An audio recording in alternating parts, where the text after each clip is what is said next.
السلام عليكم ورحمة الله وبركاته. هتكلم معاكم النهارده عن موضوع جميل جدا ودايما بنتكلم عليه اللي هو الصيام بالمية. الصيام بالمية أنا قررت امبارح سبحان الله ربنا ألهمني كده إن أنا كل شهر هصوم 5 أيام. أنا كنت بقول أسبوع، كنت عايز أعمل أسبوع بس قلت عشان بس أولادي بيجوا يقعدوا معايا السبت آكل معاهم وأقعد معاهم يعني. ف5 أيام من يوم الاثنين للجمعة، كل شهر 5 أيام. يعني في السنة 5 في 12 ب 60 يوم مية.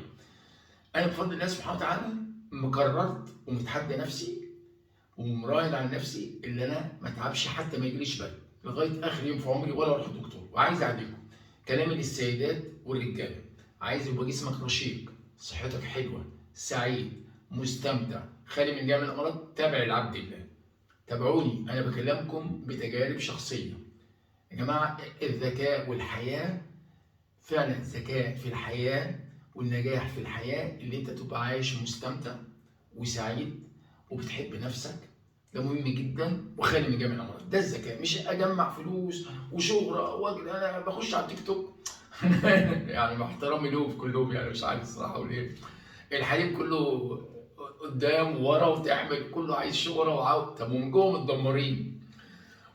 المهم يا جماعه احنا بنشتغل معظمنا على الخارج وسايبين جوه. تعرفوا الامراض كلها بتيجي من ايه؟ والله العظيم من ده التفكير السلبي، وجوه مش نظيف. عشان تبقى فعلا ما تمرضش، الروح يا جماعه، نغذي الروح. يا ريت والله العظيم نغذي الروح. الروح نغذيها، نقرب ربنا، الصلاه، الحب، نسامح، نغفر، ناخد بالنا من نفسنا. كن نفسك، كن انت المسؤول عن نفسك. تمام؟ كن انت المسؤول عن نفسك، اهتم بنفسك في تفكيرك وافكارك. ده اللي بيودينا في داهيه. عقلك وتفكيرك وانت المتحكم فيه، انت المسؤول عنه. يعني انت وانت اللي سامعيني، انت المسؤول عنه مش حد تاني. فبقول المره التانيه عشان للسيده، لو جسمك عايز رشيق وتبقى انسانه جميله وحلوه من جوه الاول، ده من جوه الاول، نشتغل على جوه. عشان لو اشتغلت على جوه هيجي على بره. مش تحط بقى الناس اللي بتعمل عمليات تجميل وبيعملوا شد وش ولا، والله لو نضفت جوه هيطلع على بره. ولا كريم ولا مش كريم ولا تحط مش عارف، جوه الروح. نضفه جوه هيطلع على الوش، كله هيطلع على الوش. اسالوا الدكاتره اللي بيسمعوني دلوقتي، اي حاجه بتطلع على الجلد بتبقى جوه. فعشان كده مهم جدا. الالمان احنا حتى من كتار الكتاب يقول لك الاوبست، جموزه، سلطه، 3 حاجات دي: الفواكه، الخضروات، السلطه، الميه. جسمك مليان، كل الدم كله 90% ميه، اشرب ميه. فانت لما انا بفضل الله سبحانه وتعالى، تجربه انا بقولها للدكاتره، الكلام ده انا بقوله للدكاتره. ويا ريت الدكاتره اللي سامعيني يعملوا دورات تدريبيه في علم النفس والطاقه ويطوروا من نفسهم مع احترام منهم. يعني طبعا مش كل بعض الدكاتره، مش دواء كله دواء وخد دواء. اللي باخد دواء يا جماعه بتدمر نفسك. يا جماعه انا بالعبد الله بقول لك انت مش محتاج دكتور ولا دواء ولا اي حاجه. تفكيرك بس، وحب وسامح ونظف من جوه. بسيطه خالص. الروح، اشتغل على الروح. يا روحي انت، صدقوني والله العظيم، من الشاب ده اللي عنده 60 سنه، شاب 60 سنه، وباذن الله 120 سنه وشباب، رياضه ونشاط وحيويه. لان في حب بيشتغل على قلبي، بيشتغل على روحي، مش بيشتغل بره الناس بقى شهره وفلوس وبتاع ويجي ينام تعبان. طب انا معايا فلوس ومعايا شهره وعندي تعبان ليه؟ لان مفيش جوه الحب. الحب يا جماعه، الواحد يحب، هو في احلى من الحب؟ ده هو روح الحياه. الحب، الحياه بدون الحب مالهاش طعم. تحب نفسك الاول. تعرف انت يعني انت او انت اللي سامعني، لو بتحب نفسك، حد عايش معاك مش انا بحب نفسي.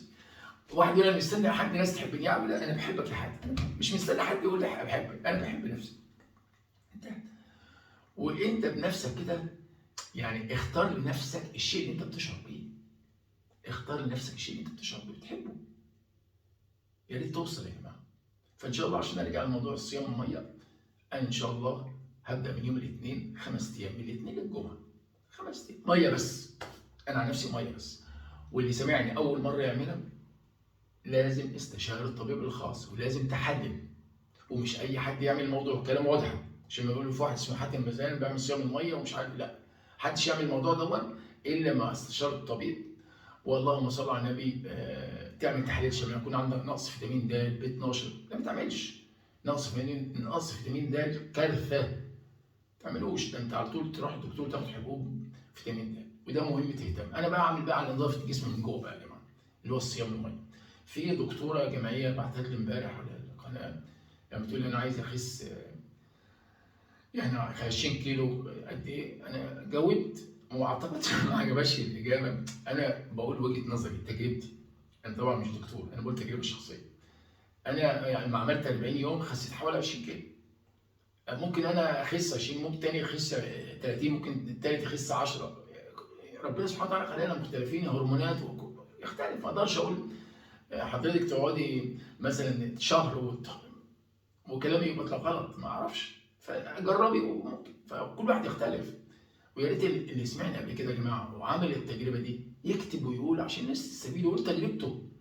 ممكن عنده حاجه اكتر احسن مني، او عنده حاجه هو ممكن يعرفها وانا ما اعرفهاش. فلازم نفيد بعض يا جماعه ونستفيد. انا هدفي الناس تكون سعداء، الناس كلها تبقى مبسوطه وسعداء وصحتها حلوه بس. فهدفي ده الموضوع. وبعدين يا جماعه خش على التيك توك، انا قلت تمارين يا جماعه والله العظيم للظهر والركب. وقلت قبل كده يعني ركبك وظهرك ورقبتك. انا عن نفسي بلعب كوره هنا وقلت الكلام وهعيده، كانت ركبي وجعاني ركب، والدكتور هنا في المانيا مش في مصر، في المانيا عامل لي اشعه لازم تعمل عمليه، ما عملتش. يا جماعه كله حاله نفسيه، والله نفسي، كله بالحب. وتهيئ نفسك، عقلك ده ممكن يموتك. هحكي لك قصه كويس افتكرتها والله. واحد شغال في شركه كبيره، تمام، ودي حقيقيه يعني مش قصه كده يعني، دي قريتها في كتاب وحقيقيه. فطبعا هو كان يوم في امريكا او في اوروبا مش فاكر فين، يعني على كان اخر يوم، هو يوم الجمعه عندهم، برضه سبت وحد اجازه. هو اخر اليوم كده راح الثلاجه كبيره، شركه كبيره، ثلاجه كبيره. فدخل فالثلاجه قفلت عليه، معايا الثلاجه قفلت عليه ويخبط وبتاع. الناس بقى خلاص بيعملوا فاي امتى بيخلصوا الشغل بقى ويروحوا. فطبعا هو بقى جوه بقى والثلاجه وبتاع. المهم هم جم يوم الاثنين بيفتحوا الثلاجه لقوا ميت، كاتب في البتاع كده في الورقه معايا: انا دلوقتي اتلجت، انا مش عارف ايه، انا هموت، انا مش عارف ايه. اوب، الكتابه خلصت، مات. ايه اللي حصل؟ لقوا الفيشه بتاع الثلاجه مش محطوطه. هو هيأ نفسه، تهيأ. العقل ده حتى في عقله قتل، حط في نفسه كده ان هو ثلاجه هيموت، وهو مش ما فيهاش تلج، مش ثلاجه، ما فيش فيشه محطوطه. فاحنا ده اللي بقول انا هتعب. انا يا جماعه انا بقول حتى لا في نشر، لو عندك سرطان او تعبان ماشي، انت بس قول يا رب، قول يا رب، تمام، وهيئ نفسك ان انت ربنا يشفيك، هيشفيك. يا جماعه انا قلت قبل كده ربنا سبحانه وتعالى هو اللي خلقنا، هو اللي يشفينا. اللي بيصلح الساعه، اللي عمل الساعه ولا العربيه ولا اي حاجه اخترع الحاجه، مش عارف هتتصلح ازاي. ربنا اللي خلقنا وعارف الشفاء عنده. انا عملت من عمليه من فتره، مش عمليه يعني، انا لقيت وجع في ظهري كده في شهر 9 3، وجع في ظهري جامد. فرحت للدكتور قال لي لا ده شعرايه قلبت، بدل ما تطلع بره دخلت جوه، فعملت التهاب، عملت ميده جوه. فالدكتور قال لي هعمل لك فتح، هعمل لك عمليه فتح بس مش هنخيطها، ركزوا معايا، مش هيخيط. قلت له ماشي. هنا في المانيا عمل فتح، قال لي تعالى بعد فتره. ولا بحط حاجه ولا بعمل حاجه ولا خيط ولا حاجه، بس كنت احط صراحه الدكتوره مرهم، مش مرهم مطهر كده، واحط عليه شاشه، وهو قال لي يقفل لوحده. سبحان الله بعد شهر رحت قفل لوحده. رباني شفاء ذاتي، ولا خيط ولا حاجه، وكان ايه فحر جوه، حاجه ربانيه. يبقى ربنا هو جسمك ده بيتغير، وجسمك ده بيشغل نفس المناعه. فعشان كده لازم كله بالحب والتسامح ومن جوه، مش محتاج دكتور ولا محتاج ولا عمليه. واحنا يعني مش يعني تسال واحد يقول لك عايز اطلع دكتور، يا عم احنا مش عايزين كل واحد عايز يطلع دكتور، مش عايزين الناس تمرض، عايزين يبقى في عندنا وعي. الاكل الصحي يا جماعه، والصيام والرياضه وشرب الميه والحب، والله العظيم شوفوا صحتك هتبقى عامله ازاي. جربوا يا جماعه. العبد الله دوت عايز اوصل للعالم كله، ومش محتاجين مستشفيات ولا دكاتره ولا، وجهه نظري لو كل واحد يهتم عن نفسه ويشتغل على نفسه، وانت المسؤول عن نفسك. الاكل تاكل بالراحه، كل بالراحه. يا ريت يا ريت والله العظيم لو تسمعوا طبقوا يا جماعه، طبقوا الكلام والله العظيم. نام بدري وقوم بدري، نام 6 ساعات، وقايم اهو، ادي وشك 60 سنه قدامك وشك، ولا بحط كريم ولا بحط حاجه لان جوه ما اللي جوه بيطلع بره. كان في دكتور افتكرت برضه حاجه، دكتور بتاع عمليه تجميل، يعمل عمليه تجميل للناس ومش عارف ايه وبتاع الكلام ده 100 مره، وبعد ما يعملوا تعبانين مع انهم شكلهم جميل بره بره، جوه تعب جوه. كتب كتاب جوه، عمل كتاب هو التعب جوه. فعشان كده لازم نشتغل على جوه يا جماعه، من جوه لبره. ما هو اللي بره هو اللي جوه. يعني انا بعرف كل واحد، يعني الناس اللي اعرفها كلها سواء هنا في المانيا او في مصر بعرفهم، بفهمهم، حتى مش لو ما اتكلموش بشم من ريحتهم بعرف الناس، كنت بفهم الناس الحمد لله.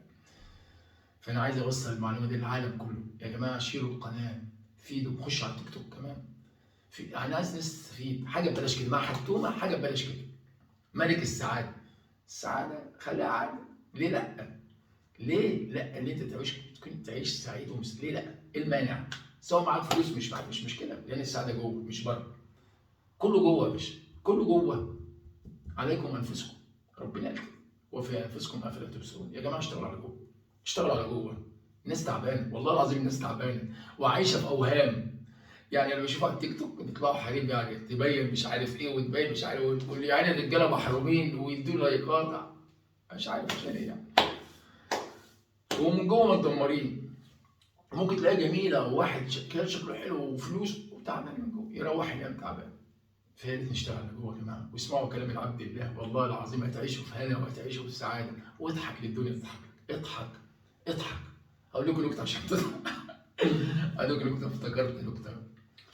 اللهم صل. في ناس يا جماعه بتحشش، وكل ما يروح مكان البوليس يقبض عليهم. فواحد فيهم ذكي قال له بقول له نروح ايه نحشش في المقابر. عندنا بنقول الايه اللي بيقولوا بالمصري ايه؟ الترب. افتكرت الترب عشان لو في حد مصري يعني. المهم، فراحوا بقى قعدوا ودخلوا بقى مقبره، دخلوا جوه بقى الدخان طالع، فالبوليس معدي فشاف دخان كده، فظابط واقف كده. فواحد قال له نطلع شوف كده، بص فواحد طلع كده بص الظابط في وشه. بيقول له انت مين يالا؟ رايح فين؟ قال له يا باشا انا ميت رايح الحمام ورجع تاني. يلا، السلام عليكم، جمعه مبارك عليكم ان شاء الله. اصحى لك دلوقتي حاجه، الضحك بيطول العمر. السلام عليكم.